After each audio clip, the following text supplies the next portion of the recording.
আকাশবাণী শিলচর আঞ্চলিক সংবাদ পড়ছি মৌসুমী ধর। আজকের বিশেষ বিশেষ খবর হলো, নতুন করে কার্যকর করার জন্য যে তিনটি আইন গ্রহণ করা হয়েছে, এই তিনটি আইন দেশকে ঔপনিবেশিক চিন্তাচর্চা থেকে মুক্ত করবে বলে কেন্দ্রীয় আইন ও ন্যায়মন্ত্রী অর্জুন রাম মেঘাওয়ালের মন্তব্য। মুখ্যমন্ত্রী ডক্টর হিমন্ত বিশ্ব শর্মার দিশপুরে সৌরশক্তি প্রকল্পের সূচনা। এখন থেকে শুধুমাত্র সৌরশক্তির মাধ্যমেই আসাম সচিবালয়ের কাজকর্ম চলবে বলে মুখ্যমন্ত্রীর প্রকাশ। মেঘালয়ের লুমসুমে সংঘটিত ভূমিধসের ফলে গৌহাটি শিলচর সংযোগী জাতীয় সড়কে যাতায়াত ব্যাহত এবং বরাক উপত্যকায়ও আগামীকাল ইসলাম ধর্মাবলম্বী লোকেদের পবিত্র ঈদ উজ জোহা উৎসব পালনের প্রস্তুতি। এবারে বিস্তারিত খবর। কেন্দ্রীয় আইন ও ন্যায় মন্ত্রণালয়ের উদ্যোগে আজ কলকাতায় ফৌজদারি ন্যায় প্রণালীর প্রশাসনে ভারতের প্রগতিশীল পথ শীর্ষক একটি সম্মেলন অনুষ্ঠিত হয়। কেন্দ্রীয় আইন ও ন্যায়মন্ত্রী অর্জুন রাম মেঘাওয়াল এই সম্মেলনের উদ্বোধন করে বলেন যে নতুন করে কার্যকর করার জন্য যে তিনটি আইন গ্রহণ করা হয়েছে, এই তিনটি আইন দেশকে ঔপনিবেশিক চিন্তাচর্চা থেকে মুক্ত করবে। এই তিনটি আইন কার্যকর হওয়ার সঙ্গে সঙ্গে বিচার প্রক্রিয়া গতিশীল হওয়া সহ সমাজের পিছিয়ে পড়া শ্রেণীর লোকেরাও সুবিচার লাভ করবেন।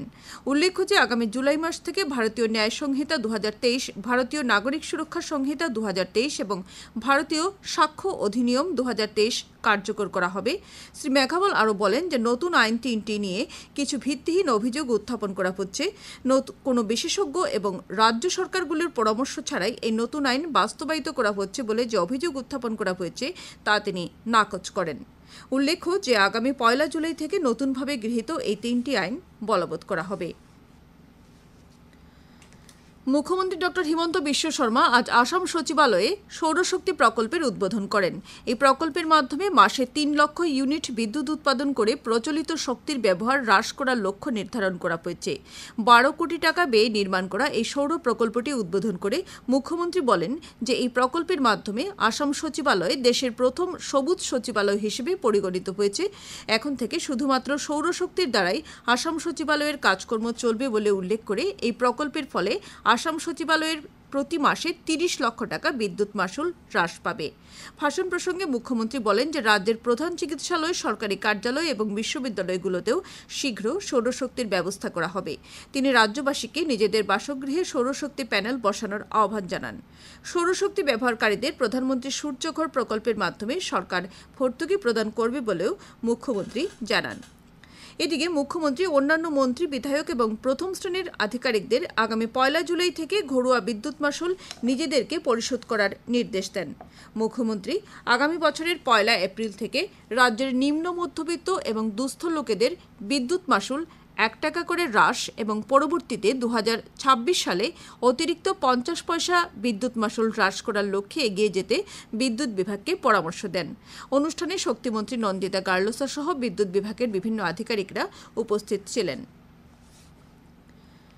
প্রধানমন্ত্রী নরেন্দ্র মোদী আগামী 30 জুন আকাশবাণীর মন কি বাত অনুষ্ঠানের মাধ্যমে দেশ বিদেশের জনসাধারণের সঙ্গে মত বিনিময় করবেন। এটি হবে এই অনুষ্ঠানের 111তম পর্ব এবং শ্রী মোদীর লাগাতার তৃতীয় কার্যকালের জন্য প্রধানমন্ত্রী হিসেবে নির্বাচিত হওয়ার পর এটি হবে প্রথম পর্ব। প্রধানমন্ত্রী এই অনুষ্ঠানের জন্য জনসাধারণের কাছ থেকে পরামর্শ চেয়েছেন। জনসাধারণ 1800-117800 এই শুল্কবিহীন নম্বরে ফোন করে প্রধানমন্ত্রীর কাছে পরামর্শ পাঠাতে পারবেন।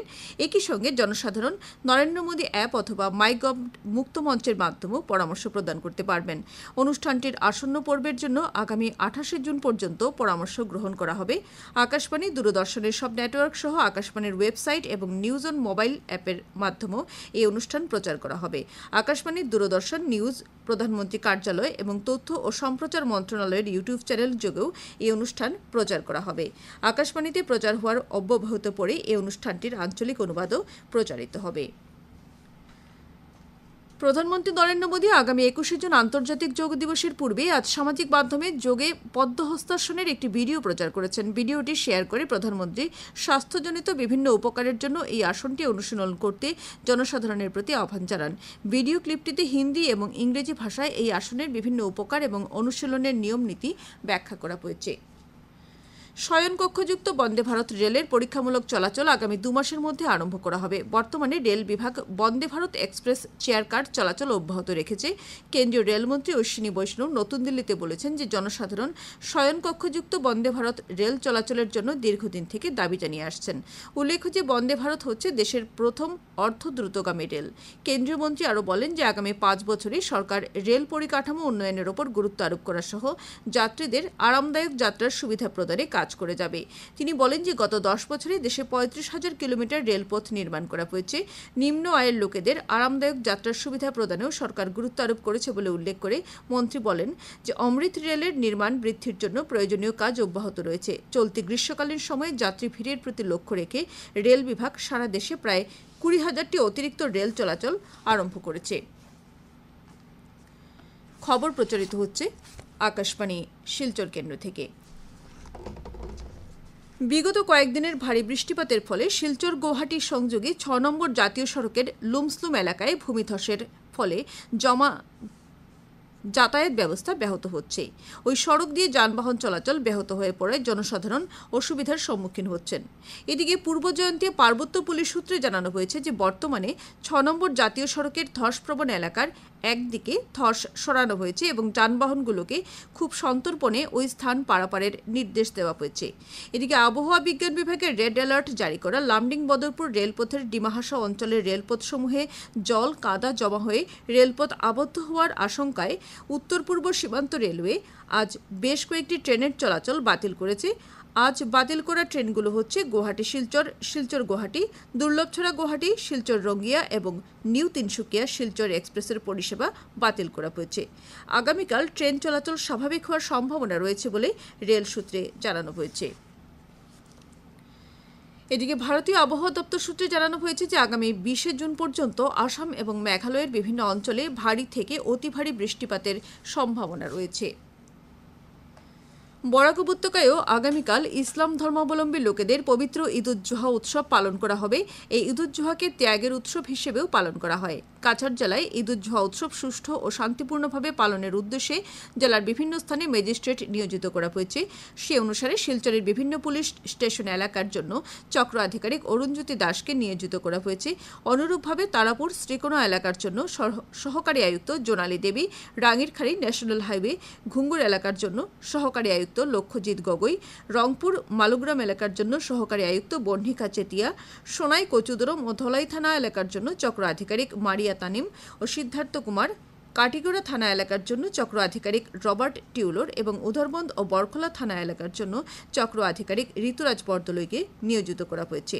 করিমগঞ্জ জেলায় আসন্ন ঈদ-উজ-জোহা উৎসব সুষ্ঠু ও শান্তিপূর্ণভাবে সম্পন্ন করতে জেলা প্রশাসনের উদ্যোগে জেলায়ুক্তের কার্যালয়ের সভাকক্ষে এক বৈঠক অনুষ্ঠিত হয়। জেলায়ুক্ত মৃদুল কুমার যাদবের পৌরোহিত্যে আয়োজিত বৈঠকে অতিরিক্ত জেলায়ুক্ত ধ্রুবজ্যোতি পাঠক, অতিরিক্ত পুলিশ সুপার প্রতাপ দাস, অমৃত রাজ চৌধুরী সহ জেলার বিভিন্ন ঈদগাহ ও মসজিদ কমিটির কর্মকর্তারা অংশগ্রহণ করেন।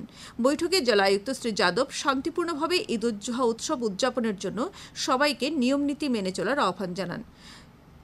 সে অনুযায়ী কোরবানির কোনো প্রকাশ্য স্থানে না করা, কোরবানির বর্জ্য গভীর গর্তে পুঁতে ফেলা, কোরবানির মাংস পরিবহন না করে ওই স্থানে নিজেদের মধ্যে বিতরণ করার অনুরোধ করা হয়েছে। এদিকে এই উৎসব সুষ্ঠুভাবে সম্পন্ন করতে করিমগঞ্জ জেলায় আইন শৃঙ্খলা সম্পর্কিত কোনো বার্তা প্রেরণ করতে 24 ঘণ্টা খোলা থাকা একটি কন্ট্রোল রুম রয়েছে। এর নম্বর হচ্ছে 8099662275। বৈঠকে ঈদ-উজ-জোহা উৎসব যাতে সুষ্ঠু ও শান্তিপূর্ণভাবে সম্পন্ন হয় তার জন্য ঈদগাহ কমিটিগুলোর পক্ষ থেকে পর্যাপ্ত সংখ্যক স্বেচ্ছাসেবী নিয়োগ করা হবে বলে জানানো হয়। স্বেচ্ছাসেবী সংগঠন break through science society Silchar chapter ও আরণ্যক শিলচরের উদ্যোগে আজ শিলচর 20 ফুটি অঞ্চলে বন্যাক্রান্ত লোকেদের জন্য বিনামূল্যে স্বাস্থ্য শিবিরের আয়োজন করা হয়। শিবিরে 70 জন রোগীকে পরীক্ষা করে তাদেরকে প্রয়োজনীয় ওষুধ প্রদান করা হয়। সংগঠনের পক্ষ থেকে জানানো হয়েছে যে আগামী রবিবার বেতুকান্দিতে অনুরূপ আরেকটি স্বাস্থ্য শিবিরের আয়োজন করা হবে। দেশবন্ধু স্মৃতিরক্ষা কমিটি শিলচরের উদ্যোগে আজ দেশবন্ধু চিত্তরঞ্জন দাশের 99তম প্রয়াণ দিবস যথাযোগ্য মর্যাদায় পালন করা হয়। কমিটির সদস্য সহ জনসাধারণ আজ ন্যাশনাল হাইওয়ে পয়েন্টের দেশবন্ধু চিত্তরঞ্জন দাশের মূর্তিতে পুষ্পার্ঘ্য অর্পণ করেন। এছাড়া বিভিন্ন বক্তা দেশবন্ধুর জীবনাদর্শ নিয়ে বক্তব্য রাখেন। অনুষ্ঠানে প্রাক্তন পৌর কমিশনার তথা কমিটির সাধারণ সম্পাদক সাধন পুরকায়স্থ, নিহার রঞ্জন পাল, শ্যামলকান্তি দেব, শিলচর পৌরসভার পক্ষ থেকে সৌরভ দেব, নিলয় দত্ত প্রমুখ বক্তব্য রাখেন। হাইলাকান্দি জেলা প্রশাসন ও জেলা স্বাস্থ্য বিভাগের উদ্যোগে আজ হাইলাকান্দি টাউন হলে জেলা পর্যায়ে যোগব্যায়াম প্রতিযোগিতা অনুষ্ঠিত হয়েছে। এতে বিভিন্ন ক্যাটাগরিতে মোট ৪৮ জন প্রতিযোগী অংশগ্রহণ করেছে। শেষ করার আগে খবরের বিশেষ বিশেষ অংশগুলো আরও একবার। নতুন করে কার্যকর করার জন্য যে ৩টি আইন গ্রহণ করা হয়েছে, এই ৩টি আইন দেশকে ঔপনিবেশিক চিন্তাচর্চা থেকে মুক্ত করবে বলে কেন্দ্রীয় আইন ও ন্যায়মন্ত্রী অর্জুন রাম মেঘাওয়ালের মন্তব্য। মুখ্যমন্ত্রী ডক্টর হিমন্ত বিশ্ব শর্মার দিশপুরে সৌরশক্তি প্রকল্পের সূচনা। এখন থেকে শুধুমাত্র সৌরশক্তির মাধ্যমেই আসাম সচিবালয়ের কাজকর্ম চলবে বলে মুখ্যমন্ত্রীর প্রকাশ। মেঘালয়ের লুমসলুমে সংঘটিত ভূমিধসের ফলে গৌহাটি শিলচর সংযোগী জাতীয় সড়কে যাতায়াত ব্যাহত এবং বরাক উপত্যকায়ও আগামীকাল ইসলাম ধর্মাবলম্বী লোকেদের পবিত্র ঈদ উদ জোহা উৎসব পালনের প্রস্তুতি। আঞ্চলিক সংবাদ আজকের মতো শেষ হলো। পরবর্তী সংবাদ আগামীকাল সকাল ৭টা ৩৫ মিনিটে।